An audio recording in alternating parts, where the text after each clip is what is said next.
Hey, welcome to this session of Entrepreneur Mind Hacks, a two-book set that I put together, and I asked all these great folks to contribute their best content. And today we've got some content from the brand shepherd. You didn't know there was a brand shepherd, did you? His name's Dan Crask, and he's my guest today. He gave some great practical contributions to the book. Dan is a marketing expert, a brand expert, a graphic designer. From what I understand, he's getting more and more skilled at building and running a team of people to help him with all of his work, so we might chat about that a little bit. But before we get into that, I'm going to ask Dan 5 either-or questions that he can answer just off the cuff, and these will help us get to know him a little bit better. So Dan, you game for that? I am. Fire away. All right, here we go. Chocolate or fruity? Chocolate. Chocolate, okay. Mountains or beach? Ooh, beach. Beach, okay. That's disappointing. I live in the mountains. Well, it's the middle of winter right now, so. Yeah, most people say beach anyway. And this time of the year, I would rather do beach too. Yeah. All right, Coke or Pepsi? Coke. Coke. Hey, there's a guy after my own heart. Let's see, nachos or salad? Salad. Yeah. Okay. And here's the last one: Mercedes or pickup truck? Pickup truck. Pickup truck. I'm with you there, man. I drive a Ford F-150. So. Oh, good for you, man. Yeah. Good for you. Yeah, my dad was a Chevy guy growing up, and he just wouldn't touch a Ford, and I never have asked him why. I should do that. Anyway, that's beside the point. Dan's piece that he submitted was in book number 1 of my Mind Hack duo, and he simply titled it "Tips on Staying Productive." And he says at the beginning, staying productive is like navigating a minefield of distractions and meaningless work. Dan, tell us what you meant when you said that. Well, what I mean by that is especially geared towards entrepreneurs, that our attention is constantly being challenged, and people want our attention. People need this, people need that, and they're always coming to us. And in reality, everyone is not equal. Every need is not equal, and so you have to figure out a way to prioritize that. So I just figured out that if I was going to be successful, that the number one thing I had to do was minimize distractions. So what for you would qualify as a distraction? Is that email? Is that Facebook? I mean, all of the above? Give me a list. All of the above. It could be from the simple rules that we have. I work in a home office, as you can maybe tell by my background, but typically the rule is that if my door is closed, no one bothers Dad. It means I'm working. Be quiet. As much as kids can be. It means turning off all notifications, which I think we'll get to in a minute, on my phone. It means maybe not answering my phone calls is when they come in, but just letting voicemail take care of that. And also taking care of my own needs by way of making self-care stuff actual appointments in my calendar. So when I work out 6 days a week, it's an appointment in my calendar, and that's a non-negotiable slot in my calendar. Stuff like that. Yeah. Okay. Good deal. Good deal. That's helpful. And you also said right there at the end of your introductory paragraph, through trial and error, and you said heavy on the error. Yeah. You have a few mind hacks to keep you productive. Give us a story of some of the errors that have caused you to learn the hard way. I spent a lot of time up until 2010 being heavily distracted by all the latest things that were happening in social media, and it got to such a point that I was very enamored by what was happening in Twitter and Facebook and even a little bit in LinkedIn, that I began talking about it a lot during meetings, client meetings, and I would allow myself to be distracted during work. Finally, I had a kind of a gut sense that something was going wrong. Put out a private survey to our clients, just asked them, hey, how are we doing? And sure enough, I got back the feedback that said, hey, we don't know what you're doing anymore. Are you a branding guy? Are you a social media guy? Are you, what's going on here? And I just realized, whoa, I'm way too distracted by social media, and now it's impacted my clients' perception of my brand. So I shut it down, and I still talk about social media today on a very small scale, only as it relates to a specific branding goal. Okay. And you said that was back in 2010. How long have you been in business? Well, it started off as a part-time side gig in 2006, and then in January 2008, we made it a full-time LLC. Okay, so you had 2 to 4 years there of learning those lessons the hard way, and then Yes. that one just kind of, it was like the straw that broke the camel's back, and said, wow, this has to change. Well, that's great. I applaud you for doing that. A lot of people just, I don't know if it's their pride or what, would say, well, what's wrong? What's the matter with them, man? I'm not doing anything wrong. And Yeah. so that's a very humble attitude, which I think is key for any kind of entrepreneur, is learning how to walk in a humble attitude. So let's dive into the mind hacks that you shared. The first one you mentioned sort of, but you said a mandatory door. Give Yeah. us a clarity on how that came about. Well, the first sort of foundational part of it is that whether you're in an office or in a home office like I work in, there has to be a space where you can just hunker down and get work done. And you hear that about people who work in an open office, people who work in cubicles, that people who just walk in on you. And I believe that one of the key things for me as an entrepreneur was being able to have those maker's hours and being able to have that undisturbed time to just get work done, billable work, or working on our business, getting it to a place where I needed it to be. So one of the rules, as soon as I figured out that I wanted to be in a home office, I wanted to be a present father for my children and available to my wife, and comes with a lot of downsides too, but I like being here. I kind of like the chaos of being around small children, especially when they're mine. Yeah.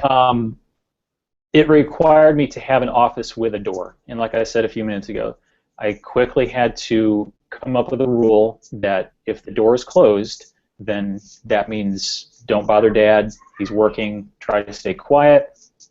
I can't guarantee that they are going to be quiet during this hangout, but for the most part, they're pretty quiet, and my clients are pretty understanding. They actually kind of get a kick out of hearing the baby yell in the background or the occasional fight that breaks out or something like that. But by and large, mandatory door. I think it's an absolute must. I try working in a co-working environment. I don't know if you're familiar with the co-working Sure. concept or not, but I was one of the founding 6 people at a Cincinnati co-working office where we had just a big open space, bunch of tables, and kind of show up, set up camp, and work throughout the day. And I got about 3 months into it, and I just hated it. There was no place to have a private conversation with a client. It weirded out people that would come and talk to me, and clients where it wasn't that we were talking about anything private necessarily, but they just didn't want their conversation being heard by a room full of people. So I believe that privacy is good. I believe having a door is closed, if for no other reason of getting work done, but then also you can open the door and people know when that door is open. Hey, come on in. Yeah, let me ask you a question about the co-working thing. It's kind of off the point, but I've been very intrigued by co-working ideas lately because we live in kind of a little tourist town where a lot of what you might call suitcase entrepreneurs come. I mean, I see them at the coffee shops a lot. And so I've been intrigued with the idea of starting a co-working space. Do you think that would have been a different experience if they had available conference rooms or little meeting rooms where you could have scheduled time to be there? Yes, absolutely. The other fact was it's all about real estate, right? So finding the right location. Yeah. We had a storefront, which probably wasn't the greatest place to set up one of these things. With no conference rooms, it was literally just a big brick walls, wood floors kind of. It was beautiful, but there was just no privacy. But yeah, I mean, if I had a place to go and have a private conversation or get some work done away from everyone else, that would have been a much different experience. Okay. Well, that's helpful. Now, something about this mandatory door policy that you have is there's an underlying factor there about the whole thing has to start out with communication. I mean, the people who are involved in the implementation of the mandatory door have to understand the parameters. So talk us through how you talked through that with your family, but then how might you suggest we do that if we're not in a home, but actually in an office environment? Unfortunately, I think it comes down to what rung on the ladder you are. As an entrepreneur, you're running the show, and it comes down to, hey, in my case, I'm the sole provider in terms of money for our family, so my time is important during the day, and if it impacts how I'm earning money for the family, then it's important. So that became the big sort of talking point there is, hey, if I'm being interrupted constantly, I can't get work done, I get backed up, and I'll be working late hours, and then I'm not as available to the family. It's just kind of like the butterfly effect. Sure. If you're working in a bigger office or something like that, and you're not in a position of leadership where you can make that kind of authoritative call and say, hey, don't bother me during these particular hours or during this particular time, or if you don't have a system in place to let your coworkers know, hey, I don't want to be disturbed right now, that's a different situation. Maybe it's a conversation with your manager, your boss, or something like that. But I agree with you. I think it starts with communication and just having a talk and seeing where it goes. Yeah, I think there's probably a lot of entrepreneurs who do work out of their homes, so those tips are probably very helpful with the family, that kind of thing. And just digging into that a little more, do you, like for instance, we're doing this video hangout, your door's closed, I can see that behind you. Do you step out before you close the door and just tell your wife or whoever's around, hey, I'm going to have the door closed? Yes. Yeah. I'll tell them, hey, I'm about to go into a meeting. If you can be quiet, or please be quiet. And yeah. The truth is, sometimes if the kids, and again, I have small kids. My kids are 1, 3, and 7. Normally the first grader isn't here during the day, but we have a snow day today, so he's here. And so it kind of works out. And the little ones, they take naps and they play. During the warmer months, they're out at parks, they're outside. It's a little more manageable than during the dark days of winter here. But yeah, I do step out and I do say, hey, I'm about to go into a meeting, I need it quiet. Make sure that you try not to bother me. Yeah, that's great. That's great. And it reminds me of some things I've been reading lately about the need for leaders to be considerate and compassionate toward those that they are leading. And I see that you're doing that in the way that you're showing consideration for your family, because if they are running up and down the hallway being noisy and then suddenly realize Dad's door's closed, that could be a little bit of a shock to the system, and they could feel bad about it themselves when the truth is they just didn't know until it was too late. So that's good. That's good. All right, let's go on to the next one. You said notifications serve me, not the other way around. Okay, so describe what you mean by that. Right. So right now we're in this hangout, and I didn't want to be disturbed on purpose. So on my Mac, on my iPhone, tablet, I have notifications set to what's called Do Not Disturb. And I also make sure that as a standard practice, I also don't get notifications for anything. It kind of ties into the first thing in that I was being distracted constantly by getting notifications for every single email that came in.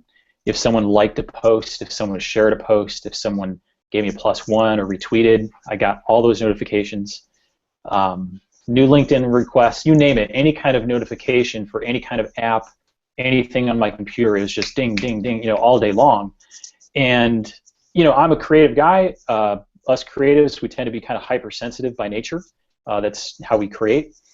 But it got to a point where it was just like squirrel, squirrel, squirrel, shiny object. Where I was just like, I can't deal with this. So what I decided to do was turn off all mail notifications, all social media notifications. I get text messages, calendar invites, phone calls, and like lists to do things that are date sensitive. But otherwise, then I get nothing. When I want to know if someone has emailed me, I go to email and say, tell me who has emailed me. If I want to know what's happening on Facebook or Google+, I go to those networks and I say, okay, tell me who's talking to me. And it instantly made me more productive. It took me a little bit of detox time to get over the addiction of, constantly getting those notifications and having that interaction and stuff. But after a while, for me at least, it interrupted my productivity. So you said it made you instantly more productive. Give me some examples. I was able to put in, and this will sound so basic, but I was able to put in a full hour of undistracted, undisturbed time. And the thing with creativity is that it can gain momentum. You can get into a rhythm, right? So what I love about taking breaks from creativity is I go out to my yard and I do landscaping. And I love getting into a rhythm where I'm digging or hauling gravel or hauling mulch or something. And I just kind of get into this rhythm. My wife comes out and says, hey, you want lunch? No, I'm in a zone. I need to keep going. And those notifications, they snap you out of that zone, and they take you out of the moment. They take you out of the thing that you're supposed to be focused in on for the people you're actually serving. Yeah, a lot of what you're saying reminds me of some articles I've read from Cal Newport. I'm not sure if you know the name, but he's a professor at a college, I think, on the West Coast, and he's done a lot of research into productivity. And what he calls it is, let's see, let me make sure I get this right. He calls it creative work, and gosh, what's the other work? It's not busy work. That's not what he uses, but he differentiates between different types of work. Yeah. And he says creative work needs long blocks of time. Yes. And the other work doesn't necessarily. So if you can become wise about what kind of work you're doing, you can determine. I mean, like the open door and closed door thing, I think could fit in here too. Mm-hmm. If you need a space for creative work, you just shut the door, and that might work. Yeah. I mean, I know people who only choose to answer email during X hours of the day. They don't even, they have one window, maybe two windows of time that they check email and stuff and social media and stuff. Not quite there yet, but I could see myself getting there if things got out of control. Sure. Yeah, and I just remembered it's knowledge work is what he calls it, and he refers to that as the things that are process-oriented that you can stop at any time and come right back to where you were. He calls those knowledge work tasks, and then creative work is the other that he uses. You should read some of Cal's stuff. I think I've put a few quotes in the books as well from him. He's got some great stuff on that. And what I like about his stuff is he's a researcher, so he's actually done case studies and he's things got the like data that. behind it. Great. Yeah, he really does. So and he's written some cool books too. I think his most recent book is called "So Good They Can't Ignore You" or something like that, and it's all about becoming a master at what you do because you block out the time to do it. Well, there you go. Yeah, that's cool. So yeah, in your chapter, I got your message loud and clear. I put the big bold heading, no notifications, and that's a huge deal. And honestly, I'm still working on it. I get too many email notifications. I've kind of been going through and unsubscribing to things that I don't need, and then going to Facebook and turning off certain notifications because I don't need that one. And I don't know. I'm new enough in the entrepreneurial journey. It feels like I'm learning what's really necessary and what's not, and that's probably a process, wouldn't you say? Oh, yes. It took me a long time to get to the specifics of my daily work environment. I'm sure everyone goes through this. I'm sure we could all get sort of hyper specific about what we have in place to minimize distractions. Yeah. But yeah, it's very much a process. Yeah, every one of us is different, that's for sure. So this next one probably ties into that a little bit. You said for you have to start early. So yes. So tell me how you got to that decision and what it actually means. Well, it's about playing up strengths, and there's a heavy dose of humility in there too, like we talked about before. In that, I think there has to be a certain degree of self-awareness in terms of who you really are and what your working zone really is. Forget the stereotypes or the expectations that come with any profession. If you're a farmer, you're supposed to get up before the sun rises. If you're a writer, you're supposed to stay up super late. If you're an artist, you're supposed to be a night person.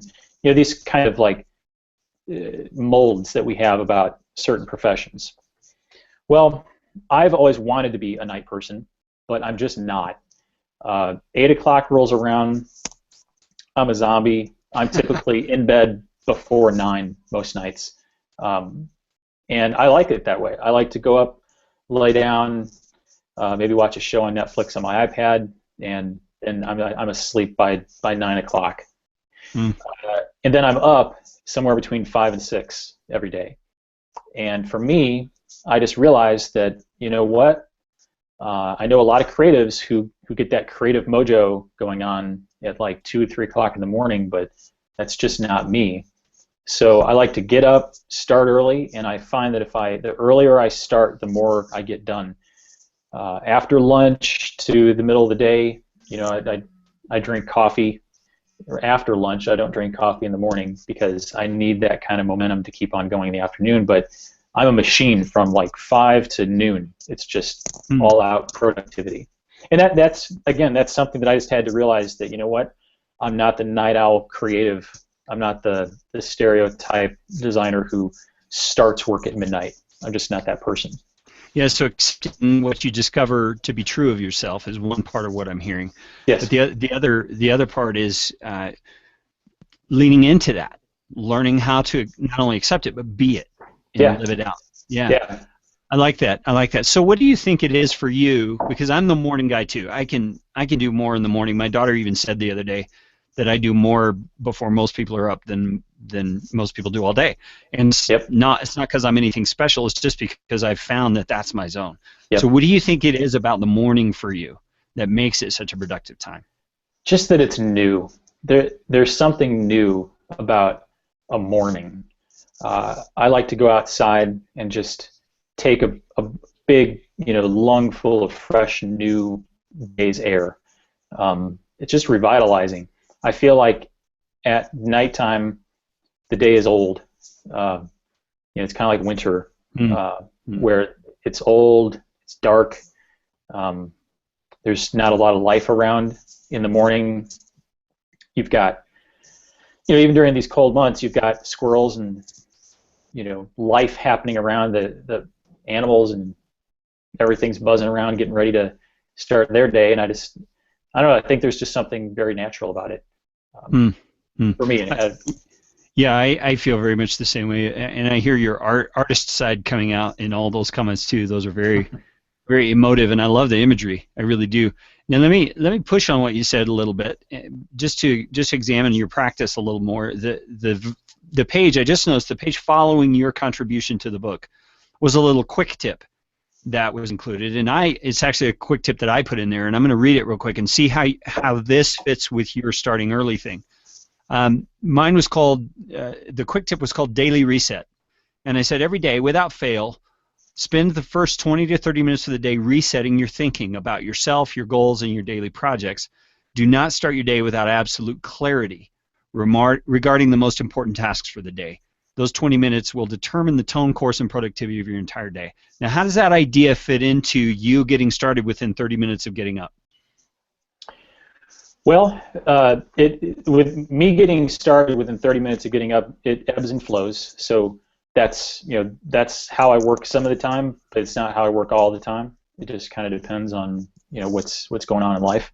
Um, I still get done. I still get to work bright and early in the morning, but I too need that time to set out and figure out what the day is going to look like. To my left, I can't see it because it's off camera, but I have a big whiteboard that's next to me at all times, and that's where I take a good long look at that, usually as I'm closing down the day, and I'll adjust it for the following day.